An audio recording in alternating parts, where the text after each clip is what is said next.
Liverpool being, I hate to see Real Madrid win, but what's up, guys? Welcome back to El Merengue Culé. We are in for one of the videos that we've both been waiting for this season, which is the predictions to the quarterfinals of the Champions League. Now, I know, guys, I know we all are thinking we haven't posted a video in about 2 weeks, but we were taking a little bit of a break during that international break to kind of gather all our energies to finish the season out as strong as could be. So if you're new to the channel, I highly suggest that you hit that subscribe button. We're going to be having live reactions to the biggest matches of the Champions League.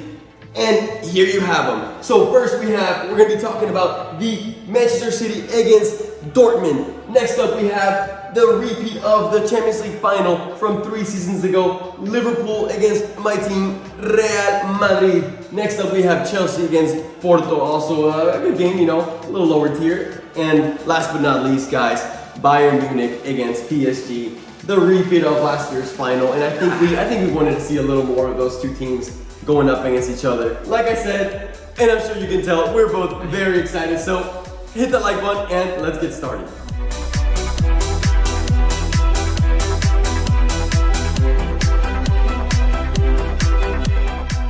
Okay, guys, and first up we have Manchester City against Borussia Dortmund, a Manchester City that has been killing the game. Absolutely, it's just unbelievable what they're doing out there.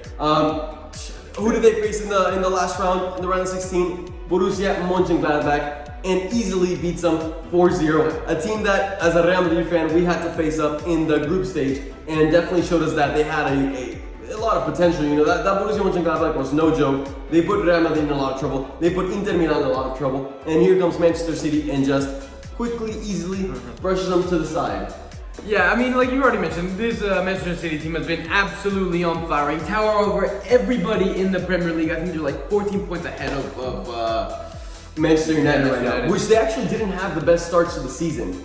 But as the season went on, they just went on an insane run. Yeah, I mean, honestly, it's really hard to find a weakness in this Man City team. The only section of the team that leaves me a little bit with questions is their absence of a true, like, world-class striker, the injury of Aguero. But I mean, it seems to have not been affecting them. Pep has a team running on absolutely all cylinders. Yeah. I mean, Gundogan stepping up as the top, like you mentioned, they don't have a striker, but then they have a player like Gundogan who's not really known for scoring a lot of goals. And out of nowhere this season, he's like, all right, I'll be the one to take command of scoring the goals. This season in the Champions League, he has 3 goals, 1 behind Ferran Torres, who has 4 goals in the Champions League. But like I said, this team is just unbelievable. And to finish off talking about Manchester City, the fact that they're going into this matchup with 0 injuries. It's like every team is hindered with all these injuries, and then you see Manchester City, who not only have one of the best teams in Europe, but don't have to worry about any injuries. It's just unbelievable. But let's go ahead and move on to these boys back here, Borussia Dortmund. And they had a very interesting, a very close matchup against Sevilla. A matchup that I predicted Sevilla was going to actually take. I thought so too, I think. But Dortmund ended up edging them out, which we knew it was going to be a very close one. Obviously, the final aggregate ended up being 5-4. So definitely highlights and shows the fact that Dortmund can be a little bit weak when defending. Exactly. Conceding 4 goals to Sevilla is a pretty good number. However, what else do you have to say about I mean, the attacking trio. I mean, Sancho might be debatably hurt, but I mean, you still have Royce. You still have the absolute man that everybody's been talking about. Everybody wants him right now, Haaland. So, I mean, that is definitely, it's what makes this matchup so cool. Can Haaland, the future of football, go out there and, I mean, man, can they even knock down City? I don't know, but can he get some goals? Let's hope so. And this could be Haaland's last outing before a big move to a big team this summer. So he's definitely going to want to make sure to rank up his price a little bit more. It's going to be really interesting. Last but not least, Borussia Dortmund actually lost their game this weekend coming into this matchup to Frankfurt, 2-1. So it's going to be, you know, not coming into this matchup with the best of forms. However, what do you have to say for this prediction? I mean, I think Dortmund's going to have to park the bus and then just offer a counter-attack. But even then, I don't even know if they can handle this Manchester City. It's just a Manchester City with a lot of mobility. Like, their movement off the ball is great. Their passing is just great. It's gonna be very hard. I honestly don't even think it's gonna be that close. I think Man City will probably take a fairly easy win too. So I guess that concludes our predictions for this matchup. But with that being said, why don't we transition on to the next game, which is Real Madrid versus Liverpool. As we said earlier, the repeat of the Champions League final 3 seasons ago that Real Madrid obviously took thanks to Karius, obviously. But this clash seems to be like the clash of injuries, right, of this season with Madrid. Madrid, who has picked up overall this whole season 41 injuries cumulative. I'm not sure what the statistic is for Liverpool, but little do we have to say of Liverpool's injuries, missing obviously all of their starting center backs. Van Dijk, Matip, Joel Gomez, alongside obviously Henderson too. So, like I said, clash of injuries. Real Madrid a little bit, let me discuss them, as obviously they are my favorite team. Easily beat Atalanta 4-1 in the round of 16. A lot of variables into the game, you know, the early red card, amongst other things. But I mean, yeah, pretty much went through that round unscathed. Yeah, and I think the biggest thing for Real Madrid is the fact that Zidane has been able to basically mold the team to its strengths, right? He realized that defensively, Real Madrid was probably where they were the best. Offensively, they've been struggling to score. If Karim Benzema is not having the best of games, Real Madrid often does not score, if not just scores 1 goal. But by that being said, Zidane has kind of opted to mold the team around their strength, and that is to go with a 5 in the back formation that a lot of teams in Europe seems to be taking, you know, the past few couple of months. So it'll be interesting to see this Real Madrid team against obviously a very offensive Liverpool with 5 defenders in the back. I'm very excited for that. With that being said, there will be no Ramos, obviously no Eden Hazard, but no Ramos. This weekend they had a pretty good game, winning comfortably 2-0, so I'm very excited with the current form that Real Madrid has leading up into this game.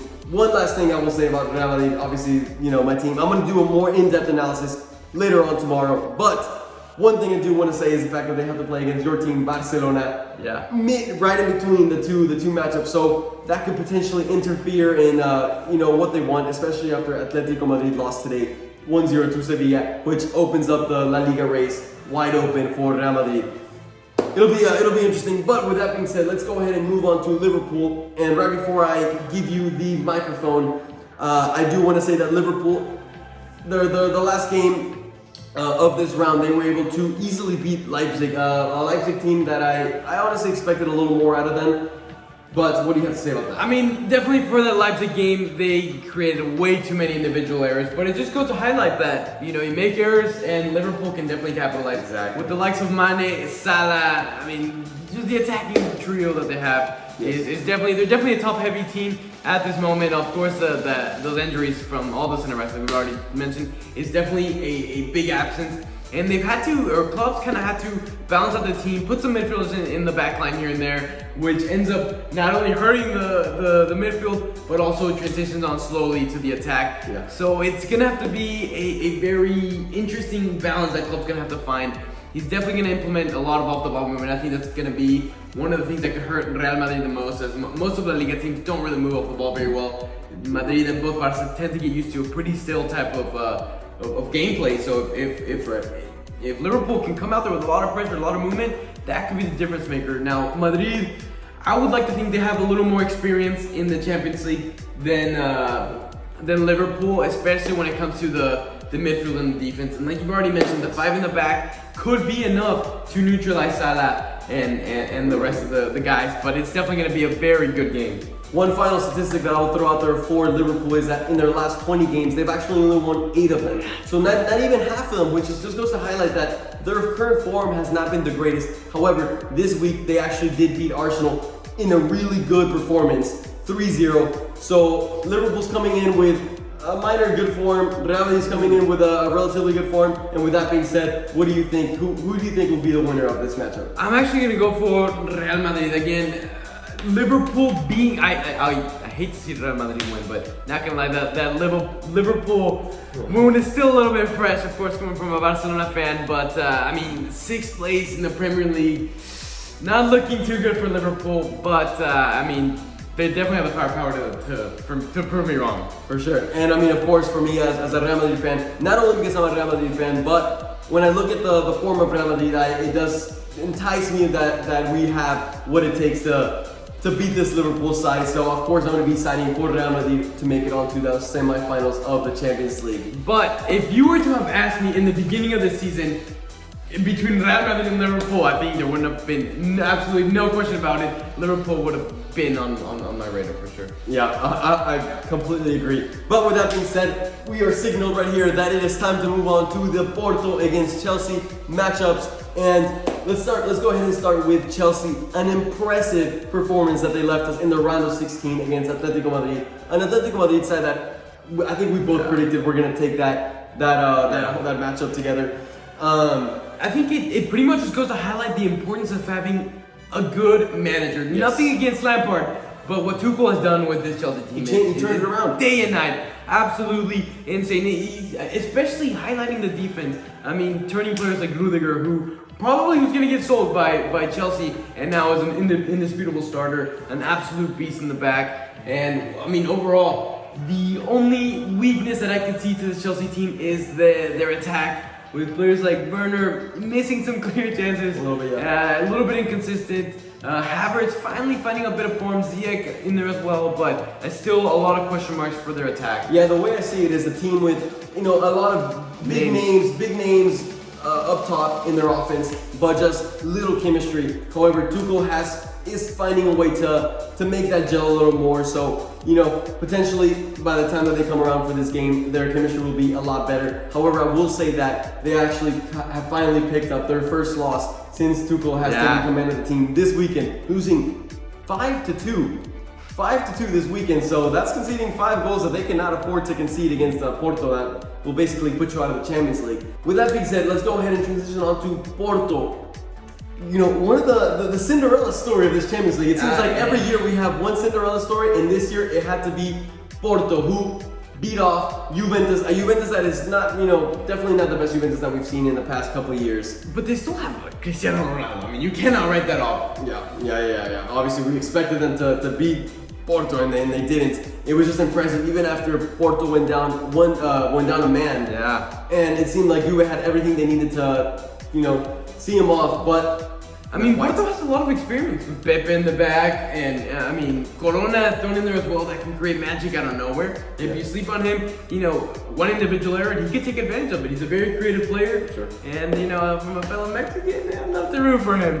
I think that red card that you mentioned is definitely gonna hinder them in at least in the first leg of this matchup. With that being said, give me your final thoughts and your final predictions for this matchup. Yeah, I think Chelsea's gonna have to take it. I mean, Porto, it's gonna have to be Porto. I'm gonna be rooting for Porto myself. One, I want Real Madrid to face an easier team, and two, Pepe is gonna be back there, so as a Madridista, I want to definitely see him succeed. So, with that being said, I'm gonna be rooting for Porto. However, like you said, I think Chelsea will definitely be taking this matchup. And with that, it's time to transition on to the final matchup of the the quarterfinals.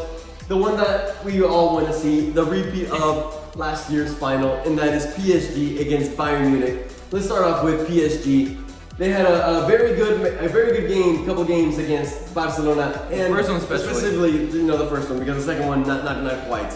Beating Barcelona, obviously your team, 5-2. What do you have to say about that? You hear the overall argument and you're like, oh, Barcelona got absolutely destroyed. And while that may have been the case in the first leg, I feel like the second leg, I'm gonna go as far as to say that Barcelona, PSG got a little bit lucky. Barcelona missed a lot. Keylor Navas especially saved them a lot. But Barcelona was there to expose a lot of their weaknesses, highlighting the fact that they do have a good center back pairing, but their outside backs are a little bit weak and throw a lot of question marks. Create a lot of individual errors, which potentially Bayern Munich could definitely take advantage of that. With that being said, Neymar is back in the starting 11, which is in the starting 11, which is massive for them. Definitely commanding the attack a little bit more.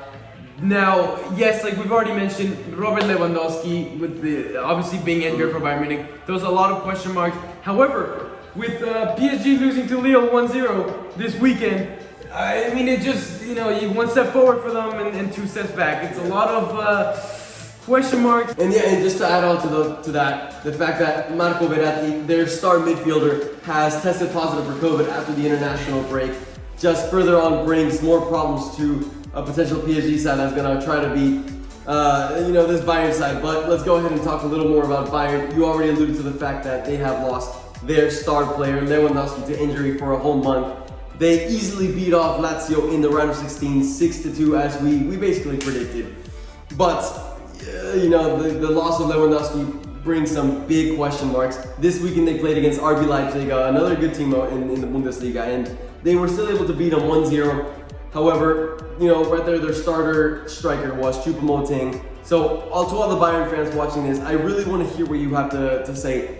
Who do you think? Who would you start up at striker? Would you go for Choupo-Moting like they did this weekend, or would you go for someone like Gnabry or any of your other wingers? Put them at striker. I don't know. It's going to be very interesting. I think PSG is going to go out there wanting revenge from that final. Yeah. It's going to be such an exciting matchup, honestly. Obviously, we don't have to tell you how good Bayern Munich was last season. No, that's... But you know, earlier on this season, they went through like a little bit of a slump where there was 2 months in there where there were definitely a lot of question marks were being thrown in there as well, and you start to see a little bit of imperfection. Of course, with the Robert Lewandowski injury, can Hansi Flick have his team performing to the same? Because a striker that gets you, I think, about a third of the team's goals just randomly disappearing, can the team gel with that? Because, I mean, yes, he scores a lot of the goals, but he helps in the build-up play as well. Like, he contributes to the whole team more than just the goals. And I think if I were to highlight one weakness for this Bayern team, would be the defense, and especially the fact that their playing style is to play a very high back line, suffocate the other team, a lot of position in the opposing side. But could that fit into PSG's playing style with having Di Maria, Neymar, Mbappe, all very fast wingers or / attackers? Could they take advantage of a counterattack? We saw it in the last final. PSG definitely were able to break out. They weren't able to get the goal to really seal the deal, but hey, it could be different this time around. And with that being said, what are your final predictions for this great match? As much as I hate to say, I think Bayern's still gonna take it. You think Bayern's gonna take it? Well, let me tell you one thing. I am feeling like there's gonna be an upset. I think Bayern's gonna come in pretty confident because of the previous history against PSG and whatnot. But I think not having Lewandowski is gonna be such a huge hinder on them, and they're not really gonna know how to deal with that loss very well. And the fact that PSG has Neymar back, Mbappe is in pretty good form too, I think there may be some upset. So, guys, this one is going to be special. And if you're a usual subscriber of us, you know that we do live reactions to Real Madrid and Barcelona. However, because it's getting so good and it's the end of the season, we are going to be doing live reactions to not only the Real Madrid against Liverpool game, but also this PSG against Bayern Munich matchup. So if you're new to the channel, I highly suggest that you hit that subscribe button down below. If you made it to the end of this video, go ahead and hit the like button as well. Let us know down below, what are your predictions for the round of 16? Of course, that's what we want to hear. Hit the subscribe button and the notification bell. And like you already mentioned, you're not going to be wanting to miss any of the games coming on. Get Clásicos, it's about to be a It's going to be a great end of the season. We are super excited. But with that being said, we'll let you guys, go do something else. And for now, peace out.